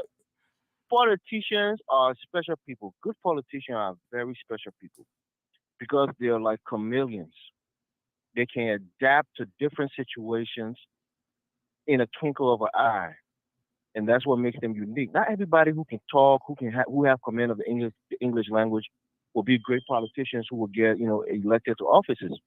The point that I'm trying to make: you are who you are based on your upbringing, your life experience, the people you interact with throughout your life. Charlene Brumskin is an intellect. She's very smart, well learned, but she don't have the typical what we call quote unquote raw Liberian experience. Compare her with Yombly Kanga Lawrence. And again, I'm no fan of Evan, Yombly. you're not young. You're not young to say you're only 15 or 16 years old. So what is a Liberian experience that Madame Sally brought on the table? That was connected to many lady in the market. She was Minister of Finance in Liberia. Let me tell you this. Let me tell you a secret, open secret. The women of Liberia is not the reason that Ellen Johnson Sirleaf became president. The reason Ellen Johnson Sirleaf became president is because she cajoled the educated men in the country. Those men who wielded power before and during Taylor time, those are the men that she gathered around and gained their support, and they made her president. It wasn't the market women that went and made Ellen Johnson Sirleaf president. Okay. All right, go ahead, make your point. Let me make my last point. Yeah, I said on the show, we have to be sensitive when it comes to quote unquote tribal politics in our country. We killed Tober because the American Liberians dominated our politics. When Dole came there, he put our people, he put the Crown people there. They would kill him because they said we marginalized other people. They killed him for that. So we have the sentiments that True Week Party was full of American Liberians and Congo people, and this party will be an affront to those who oppose that, which majority of the country oppose the True Week Party. So I think Cummings should have been cognizant of it and say, okay, she's well qualified. Liberia is far away from a meritocracy. We're not there yet. We may evolve to that level, but we have to use our sentiments from the past. For somebody like Boysenga Finley, I get he wants to have a balanced ticket gender-wise, but Boysenga Finley have the political, bona fide. He was a former pro temp. He served as foreign minister. He has a lot of influence in Grand Bassa. He has a lot of foreign friends and influential people in the House and the Senate. Would have been a better pick. Okay. So nothing against Charlene in terms of her intellect and how smart she is, her father's legacy, but the reality is she's inexperienced when it comes to quote-unquote Liberian politics. That's why she didn't even jump to go run for senator. She started as representative because she's smart enough to understand that her level of understanding in Liberian politics or her level of political cachet in our society is not yet to the level where she can even aspire for the senior house. So she started from the very basement to get some experience to rise up the level. So I think it's a bad pick. But I think she replied to you. She replied to you in her stuff. But anyway, thank you. I'll leave it there, yeah, Mr. Okay. I'll leave it there. All right. Okay. Okay. Okay. Caller 832 number. Go ahead, and then the last caller, Victor. Can you just hold on? Let the guy ahead of you finish. Go ahead, caller. What's your name? Where you're calling from? What's on your mind? Mr. Toll, my name is Ambrose. How you doing? Oh, fine. Go ahead, Ambrose. Yeah, Mr. Toll, a couple of things are happening. One, I appreciate you for eating the crumbs, but people overlooking Charlene. You see that girl, her appearance, she will relate to a lot of young women. A lot of people admire her. If you saw the lady when she was coming to the program, saw how jubilant she was, sitting at the car door. And that alone would touch a lot of people. And, I was surprised when I saw someone that believes in Bronsky calling his daughter a conquer woman, posting, calling they don't post there saying it's a conquer party. Two Congo people on a picket. I think that was disheartening for him to really go that low. But I won't go to Mr. Barkai. You see, I know you support Mr. Barkai and you not agree with my view. No. Those are your view. I have no saying whatsoever. Just like my view, I don't expect you to agree with mine either. Just express your view, please do so freely. Yeah. I want you to really ask the Vice President, the former Vice President, what policies and what era he disagree or he distanced himself from Eddie. Because Eddie gave him 2 ministries to oversee in the 72nd budget. So what era that he disagreed with the former president and what era he agreed with her on policy line? Because Mr. Two, I know you're an engineer. There's nowhere you go apply for engineer job, they will not ask you for a reference from your former manager or your project manager. If you were the project manager, maybe they will ask you for the owner or the president to make a reference. How come your former boss is not able to give you a reference? Okay. That's a number 1 point. Okay. And he has to really tell what area that he disagrees with his former boss, and what area he agreed. Okay. And I think, go ahead. For screening. Okay. All right. I think that's a good point or good question to ask. I hope we will have the opportunity, but make a last point so I can get the other color going. Yeah, and I personally, I don't have anything personal against the former vice president. I just believe right now it's not the time for him. I believe United Party have energetic or some good people in that party that he could let them lead the party instead of him. Okay. Because he tried to, I feel offended. I'll tell you because my grandma is a crown woman. And I feel offended when if Prince Joseph is going to be the next president sitting in that executive matter, my grandma has to die just because she was crying, and I feel offended about that. I'll be straight up and honest with you. Yeah, I appreciate honesty. Thank you. Thank you. Yeah, thank you. Okay. Thanks for taking my call. All right. Mr. Victor, go ahead. What's on your mind, sir? So how you doing? Oh, thank you for coming in. I'm listening to your callers, and you know me. I like to hit the nail on the head. Here's the truth of the matter. Okay, Charlene is a political neophyte. Can you break it down, neophyte? Can you break it down for those of us that don't know book? What that means is that she is new to the game. The young lady was just trying to get her feet wet. She decided to run an history in Grand Bazaar to learn or to have a practical experience of what it is to run at a national level. Okay. Cummings and Musa Bideke takes her and injects her at that level. Now, here's the thing your listeners need to know. The battle is for Grand Bazaar. Grand Bazaar is a political battleground. Now, Charlene, because of the first election, she's at a crossroads. If Charlene delivers Grand Bazaar, which I think is a tall order for her to do that, she'll be the hero. If she cannot deliver Grand Bazaar, Charlene is done. That is the situation to put this lady in. I know Charlene very well. I knew her father very well. We worked together. I was in the Liberty Party. Some of the people around her I knew very well.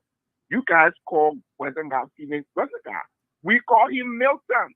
We've been knowing for many years. Peter Donkey, we call Pinky. If I say all the routine people say that I'm crazy, but go ahead. No, and the thing is, I'm just trying. I'm not saying that to disparage the people. They are who they are. But we have this long knowledge of the different players. These are ending people. These are ending people that are surrounding Cummings. But unfortunately for Shani, she has been injected into a position that she may not have an impact. But bear in mind, like I said, if she's able to deliver Bassett, and I don't see how that is possible with all the giants in Grand Bassett County. If she's able to deliver Grand Bassett County, she'll be a hero. Milton Finley lost the last election against Yumley. People don't forget that. Well, out of respect, I'll call him Western guy. But Western guy lost the last election. So obviously, his popularity, though he's popular to some extent, but what's winning? The battle is for Grand Bassett County right now. And the pressure is on her to deliver. Do you really think she can deliver Grand Bassett County against Yumley? People want to say this whole thing about tribal thing, don't make us do. We shouldn't talk about it. Come on, man. If I say America don't talk about race. All right. You go into certain people, you know, Mr. Toe, you go into Grand Gila County, you got to talk that crap. My wife is from Maryland County. She got to talk that gribble. I'm from Norfolk County, or my heritage is from Norfolk County. I don't speak no more. I thought you were going to tell me that you can speak no more. I've been in Norfolk County. I've been there significantly, so I know one or two words. People relate to who they are. And when you get into the political arena, why your time again, Lufa? What do you mean?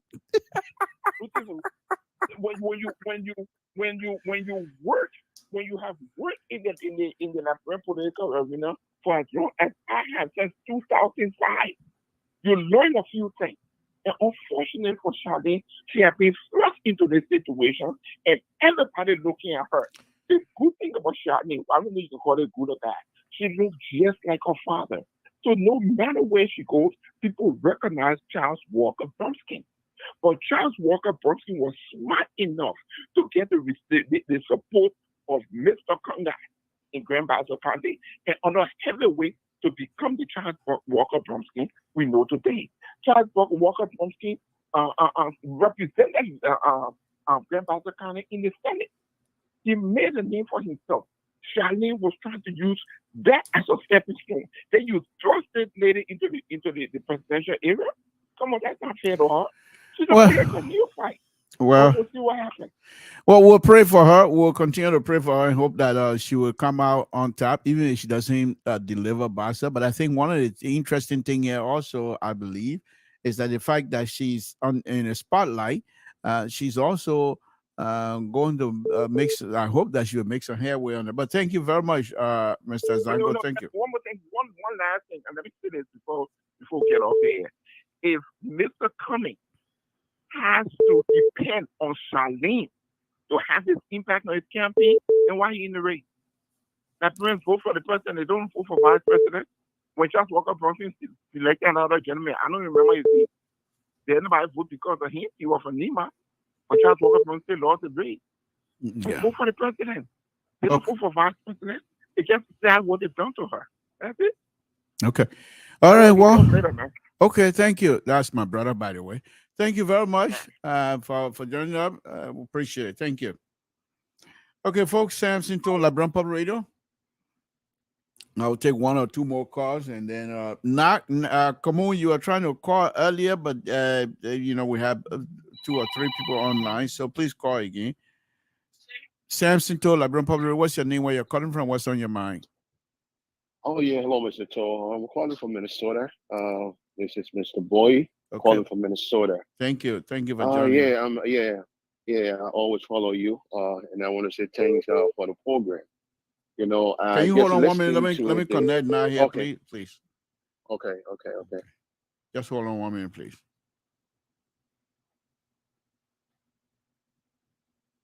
All right, go ahead, Robert. Go ahead. Yeah. Hello. Yeah, go ahead. Yeah. So I did listen to the previous caller, the person who just left, and he tried to make it look so nice where he cared for Charlie, deciding what is best for Charlie, you know, trying to make it seem like Charlie doesn't know what. Can you hold on? Not can you mute yourself until I call on you? Not Kamoga, if you can mute yourself, please. All right. Go ahead, Robert. Go ahead. Yeah. So, you know, he kind of trying to make it seem like he cares so much about Charlene, and, you know, more than he want to believe that she cares about herself. I don't know why people taking TPP, and, you know, I don't know why they're taking Tylenol for TPP. TPP choice to make. TPP has decided that this is the best choice for us. Start taking Panadol, right, for other people's choice. But we understand we're going to election. I will tell you the truth. Most of the people on the side of the Unity Party, I will tell you the truth, and I'll be honest with you. The reason why most of these guys are behind this boycott, because they get that mindset that when Ellen was in power, there were people who came to the condolences, right, and took their share of the pie. So right now, that push for some boycott, even though we know, and, you know, he's not going to be the one leading. You understand me? Okay, you understand me, right? But we'll still carry him. So I just want to say this to the Liberian people. You can choose NDR/IMPFL or MPFL/CDC over a clean ticket. This Cummings and Charlene ticket, there's no scandal, there's nothing. But watch the both of the people who continue to attack each other, even they go to each other churches, or going to one of the churches, right, to attack. The CDC, I call them CDC/MPFL. The Unity Party today are called the Unity Party NDR/IMPFL. We don't want these people. Let the people hold their peace. Let them go on the side. We have brought a clean ticket, and I believe the Liberian people are going to vote for that ticket, and we are going to win this election. Thank you, Mr. Toh, and God bless you. And thank you. The next time you're coming in to call, please have yourself at least $20 check and to send to Mr. So for campaigning on LPR. But thank you for your comment. Thank you. Okay, thank you. Okay. Thank you. All right. Now, go ahead. Come on, go ahead. Yeah, Pastor, thank you so much, Mr. So, for the opportunity. First of all, I just want to say I'm happy that Mr. Cummings has finally, you know, gotten his running mate, and we are all set to see how to go out there to convince the voters to vote for them. Just to say something about the last caller, when you talk about warlords, MPFL, IMPFL, there is no political party in Liberia that does not have any remnant of those people. Every one of them have them. The clean party, quote unquote clean party you're talking about, when you go there, you see people like Louis Brown. Who are Louis Brown drinking a D? So you just ask a set of questions. Don't they have what's his name? Daniel whatever, the defense minister? Daniel Chie. Yeah, Daniel Chie. The former minister on federal government, and we know how to run the country. So when you're coming here to talk about clean hands, you're talking about that thing. The most important thing you can do right now, the part 2 was saying, look into your candidate policy information they are written down, and go out there and convince the people. Don't be bringing up a clean hand business and you know IMPFL, MPFL. No, at the same message CDC brought, people voted them to this, they can't implement the TRC. So don't bring that story to us here. Tomorrow when y'all come out with different story. You're talking about clean hand. Why would you be messing with people who have blood in their hand? Like, for example, your candidate gave Prince Johnson 50 grand. For what? Man, I've got blood on your hand. So don't bring that thing up, my brother. Before I drop the line, I just want to say that Liberian people, they have options. They have Congolo, they have Cummings, they have Waka. They can go out there and make a decision. If they 35, what's about President Weah? What's about President? That President Weah is an option too. That's what I'm saying. If the Liberian people 35, George Weah, they should retain him or retain him. You know, they shouldn't be ungrateful to him. They got also the CUMMINGS. They got also the Congo, DMV. They can also decide. They mention example causing people here, telling people who got the bigger criminal, bigger killer on the side, because everyone else got killer, they got criminal. So don't be pointing finger. And then lastly, somebody say, have you ever asked Eli Johnny Shelly or Haleko or Bwaka why is like running Haleko his previous boss having partner with him? Then last have our journalists in LIBERIA taking the point of time to really have a step-by-step conversation with Bwaka or Eli Johnny Shelly, separated to say, why is it that we're hearing all these news about you having bad people for you? When last have we ever seen an interview conducted by LIBERIAN journalists with Eli Johnny Shelly to really give a view on the country? So we shouldn't be delving into, rumors and stuff like that and being on national radio. Let's talk about that. Okay. Go out there, say you're killing me. All right. That's all we can do right now. All right. Thank you, so much. Thank you. Yeah. Okay, folks, Samson told LIBERIAN Public Radio. I want to thank all of you again. But before I go, though, if they politics like this in Liberia, those of us that consider ourselves political junkie, if what is happening in Liberia right now, if Joe Biden and what's his name, Donald Trump were to have election the same time, they will not see me in there. My attention is in Liberia. Liberian political situation is very much interesting right now than in the U.S. political stuff. I'm being honest with you. So I think we're truly enjoying ourselves. We're truly enjoying ourselves. So I want to thank all of you for the positive engagement. All I say to all of us is that let's continue to carry on the positive engagement and continue to ask our brothers and sisters back home to follow our footsteps, so to speak. The positive engagement will result a positive result. Will result positive result, whatever it is. But if you want me to speak the real one, then ask me to speak crown. Then I will tell, because English is not good for me. But anyway, let's go on, folks. I want to thank all of you again tonight for tuning in to LIBERIAN Public Radio. And many of you have been writing from time to time to say you want to be part of this platform. Give Mr. So a call. Let me see. I don't know if I will ask him if it's okay for me to put his number down the next time, then I'll put his number down. Give him a call and then engage with him. He can arrange that for you to be part of this. But most likely, if you're from the CDC, we like to have people from the CDC side. We have ANC here, we have Gonglo here, we have we don't have CDC, real CDC. We got undercover sedition all over the place here, but we don't have real CDC. We don't have real ANC. We don't have real Unity Party. We got undercover Unity Party. We have Unity Party sympathizer and stuff like that. So, but any of you want to be part of it, that's my part political. As long as you have part to play, you want to contribute to the conversation, we'll appreciate that. And then again, I want to say thank to Madam Councillor Brunsky. We'll pray that you'll be successful as well. Because for the young lady, as Victor was saying, to be trusting to these kinds of political arena, we have to pray for her, all of us. Whether we want them to win or not, but at least she should come out unscathed, which is going to be difficult because she's not being thrust into the men-dominated arena. So, and I'm sure she's a very tough lady as well. So she's quite ready for it. But we'll continue to pray for each other. Again, folks, Samson told LIBERIAN Public Radio. I want to thank all of you again for your continuing contribution to LIBERIAN Public Radio. Coming to you again tomorrow night, where we will be back here in the same situation. But once again, before I leave, those of you that are watching, if you have intention of building structure back home, vertical structure, because you're not going to build roads. So vertical structure, houses and things like that. Please make sure that the equipment, not the equipment, that the material you're going to use are inspected by a real engineer. And if you have your building plans done, or even if you get your building plan from Google and you like the plans, pass that on to an engineer to design the building for you. And the designing aspect of that is going to be good because they will tell you what soil you're putting your building on.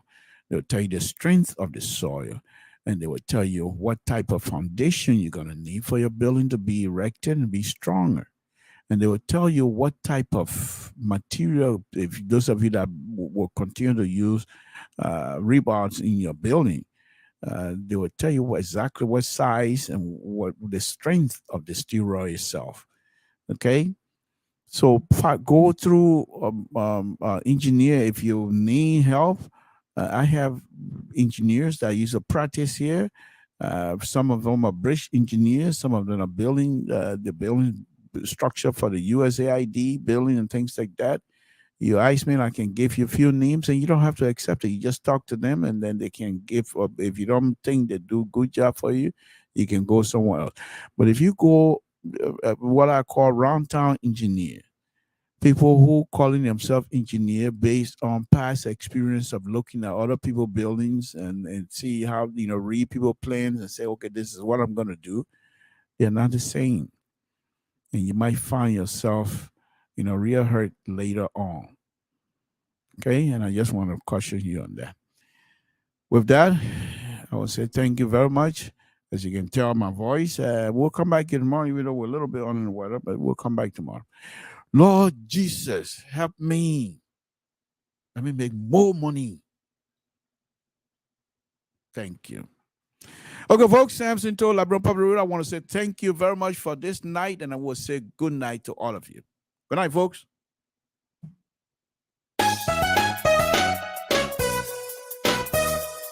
DADLEY, le cabas bayo la commence à dire des Américains parlent. C'est aussi ma encore une fidèle qui l'Américain parle que yo. Quand yo Sylvie, il a quoi que j'ai loupé presse. L'Américain parle que t'as bien de moi avec moi nous en somme on va bâtir au moins néo. Mon temps dit est à mon on s'est battu pour moi déployer. Tu vois? Là le yo. Quand on soit du là. Allez. Awaye. Ati olo wa.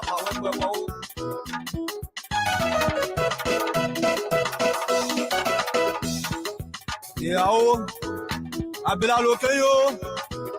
Mi vito jogba e. Mi vito inamba. Artiste mo peyo. Manager Gigi. Ouais, peut jamais forcer ou. Si tu connais, tu connais. L'animateur Choco, Inoska Yassin de Toyebli. L'homme a tout fait pour Mivito. Aniché les vieux.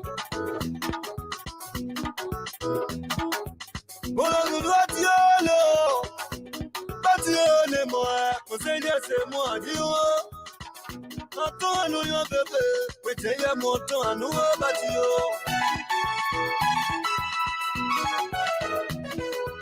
Mon développement, well, look at it. I do